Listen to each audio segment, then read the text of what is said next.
Fala galera, F11 falando, Inter 3, Cruzeiro 0, jogo que acabou agora há pouco no Beira-Rio pela segunda rodada do Brasileirão 2025. Então, vamos trocar aquela ideia, vamos conversar, grande vitória colorada, importante, mais 3 pontos no Campeonato Brasileiro e assim a gente está pontuando já a tabela do Brasileirão. Então, vamos conversar. Antes de mais nada, deixe seu like, né? Vai lá, clica no like, né? Faça sua inscrição se você não é inscrito. Venha pra cá, chegamos aos 500 inscritos. Vamos em frente, muito obrigado. Vamos junto com a gente, venha fazer parte aqui das Good Vibes Coloradas, onde a gente enverga, mas não quebra. Então, venha pra cá, pensamento positivo. Se você é inscrito, meu, muito obrigado por essa parceria e a gente continua firmes e fortes, né? Acione o sino para receber as notificações e faça seu comentário para a gente trocar aquela ideia sobre o nosso amado, estimado Colorado. Vamos lá? Vamos conversar como é que foi o Inter e Cruzeiro, o que a gente achou, o que aconteceu no jogo, perspectivas também para a sequência. Vamos lá, vamos trocar essa ideia. Então, antes de mais nada, vamos lá. Então, solta a vinheta!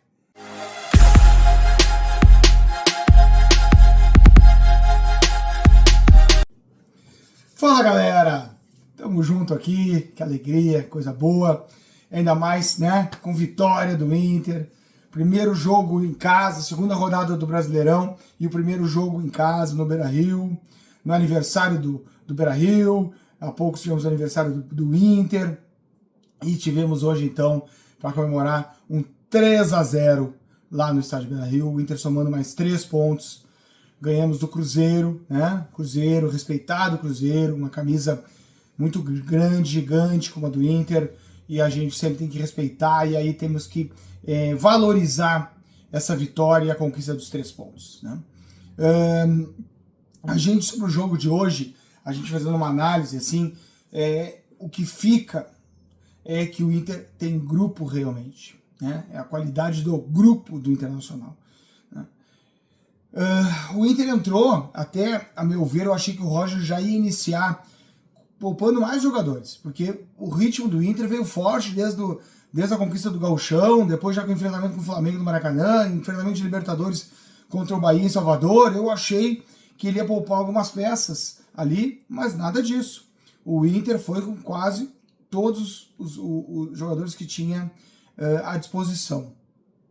Teve uma troca necessária, que foi o Juninho que sentiu uma lesão, né, uma lesão muscular, vai ficar fora por um tempo, infelizmente, numa posição que já vinha da lesão do Vitor Gabriel, que tinha se firmado. Então a gente tem que entender, por mais que nós tenhamos realmente grupo, é claro que a situação se prejudica, mas aí o Roger optou por botar o Rohel na direita e deslocar o Vitão para a esquerda, né? Foi a opção do Roger. Mas fora isso, o Inter entrou com a sua força máxima, inclusive o Fernando, né, jogadores que poderiam ser poupados, o Alan Patrick, o Bernabé, né. A novidade foi o Carboneiro, que acabou saindo jogando pela esquerda, e o Wesley pela direita, né. Ele botou o Carboneiro lá pela esquerda e trouxe o Wesley para jogar pela direita, né, em detrimento do Vitinho, que vinha jogando nas últimas partidas. O Inter, diante disso, foi para o Beira-Rio, e eu já tinha essa expectativa de que o Inter fosse um pouco mais solto, um pouco mais à vontade, apesar de manter a competitividade, manter o acerto, o entrosamento dos jogadores do grupo. O Inter fosse um pouco mais à vontade, porque o jogo em si não implicava como implicava os jogos anteriores, porque o Inter vinha numa questão mental, né, de exigência na questão do Gauchão, né, pelas todas as circunstâncias que teve esse Gauchão e a conquista do título. Depois também numa necessidade de pontuar, de jogar, de fazer um enfrentamento contra o Flamengo lá no Maracanã. E depois também de estreia na Libertadores da América contra o Bahia, né, em Salvador, jogos grandes, com público fora de casa. Então era um desgaste mental, além do físico, mental. E eu achei que fosse, mas o Inter se manteve, né, com o seu time praticamente titular. O jogo começou com o Inter, né, o Cruzeiro vindo um pouco, o Inter se achando aquele momento de estudos. O Inter sempre tem esse momento né? Em qualquer jogo inicial ali, que ele vai estudando o adversário, as coisas vão se encaixando. O Inter começou a ir para cima, e numa jogada, ainda ali, vamos dizer assim, no meio do primeiro tempo, o Wesley recebe um lançamento e faz um giro, ele recebe pelo meio, na verdade é isso, né? Isso foi uma percepção também. O Wesley jogando pela direita, ele envereda um pouco mais para o meio do que quando ele está na esquerda. Na esquerda ele fica, claro que ele envereda para o meio, para a esquerda, mas ele envereda com a bola.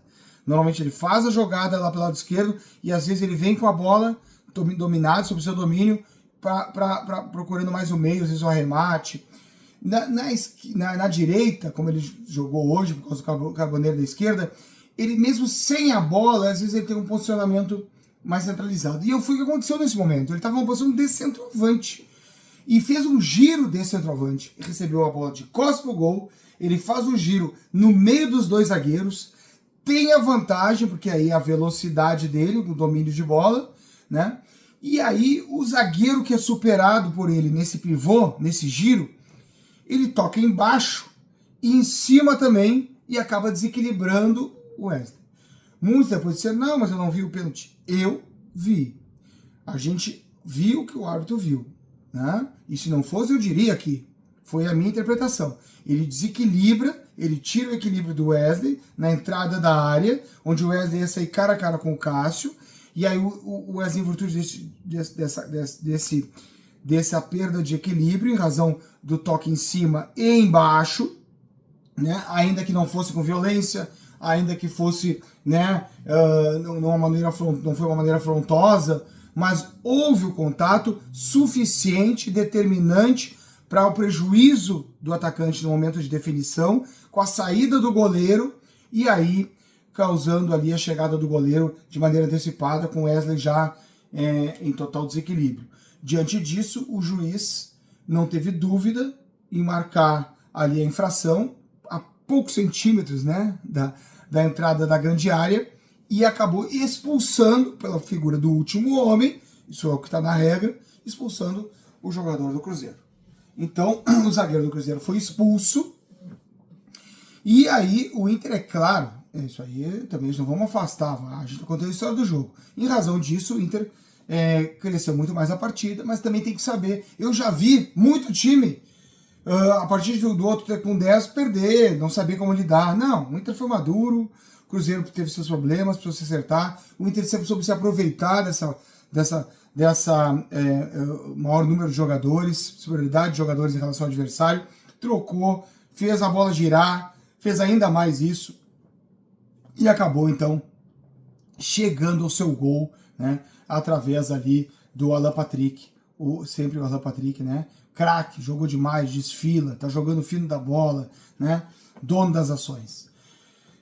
O Inter ainda continua, né, nesse domínio de jogo, o Cruzeiro tentando sair, ainda meio desorganizado, desarrumado, passou o primeiro tempo assim, e o Inter numa grande jogada, né, aquela jogada característica do Inter, que é de movimentação, os jogadores se achando, Alan Patrick de novo, ele vem na ultrapassagem, né, a bola ali pelo Wesley na direita, no 1-2, ele de costas, deixa o Wesley de calcanhar, entra na área, e aí o Valência, fazendo um facão, dá o toque e larga. Um golaço do Inter, um gol de time bem treinado, um gol assim, daqueles gols assim de categoria, gol de equipe, gol coletivo, gol individual, um golaço, um gol assim que dá gosto da gente ver. E o Ener Valencia tá lá, botou para dentro da rede, né, superando o Cássio, o grande Cássio, goleiro que agora que tá lá já há algum tempo no Cruzeiro, e o Inter fazendo 2-0, né? O Inter volta ainda com o supremacia e aí começa alguma troca de peças, né? E aí para o segundo tempo, o Inter ainda, no decorrer do segundo tempo, ainda tem ingresso de vários jogadores. Então tem estreia, inclusive, Oscar Romero, né? O Diego Rosa, consegue, né, com o tempo tirar ali o Fernando primeiro que saiu, entrou o Ronaldo, depois saiu o Alan Patrick, depois saiu o Wesley. Então com isso foi se movimentando, foi se utilizando das peças, a gente foi enxergando o grupo, a mecânica continuou, o Borré também entrou e acabou fazendo o terceiro gol, né? Fruto de um passe, o Oscar Romero, que, gente, Oscar Romero é uma baita contratação. O Oscar Romero E olha que ele entrou querendo. Eu vi ele dar carrinho, eu vi ele dividir.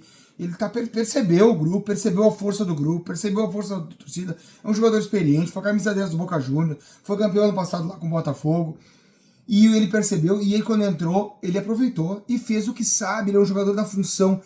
Nós achamos, tão difícil no mercado, mas achamos um substituto da função do Alan Patrick, um jogador de alto nível, e mostrou isso no tempo que teve em campo. Inclusive teve outras jogadas, além dessa do gol, e o Borré também entrou cheio de vontade, né? Quer dizer, é Valência, Borré, Valência? Temos os dois, o Roger que saiba usar na melhor hora possível, o Borré cortou e fez o 3, né? Tivemos um gol invalidado do Wesley também antes, por um toque do Carboneiro, mas também jogada. Então o Inter foi lá, fez 3-0, né? Conquistou o resultado, conquistou os 3 pontos, e agora é a gente se preparar, a gente preservar os jogadores, porque quinta-feira tem Libertadores, o Inter agora no Brasileiro está lá pontuando, né? Vamos aguardar agora o enfrentamento da próxima rodada do Brasileiro, mas antes, quinta-feira, todos ao Beira-Rio, fazer ferver, né? O gigante rugir, o gigante tem que rugir, né? E a gente ir para cima, um jogo muito importante, decisivo, com o Atlético Nacional pela Libertadores, que ganhou seu primeiro jogo do Nacional de 3-0 em casa, né? E nós fizemos 1 ponto na Bahia. Assim como o ponto lá do Flamengo, que nós fizemos no Rio, foi confirmado a sua importância hoje com a vitória sobre o Cruzeiro, também o ponto conquistado lá na Bahia vai ser confirmado como um ponto positivo com a vitória sobre o Atlético Nacional no Beira-Rio, quinta-feira. Tá bom? Mas aí nós vamos contar outra história. Mais uma vez, muito obrigado. O dia de hoje foi especial em todos os sentidos e eu só tenho a agradecer para quem está comigo aqui nas Good Vibes Coloradas. Tá bom? Vamos seguir junto? É isso aí. Dale Colorado, sempre a vitória!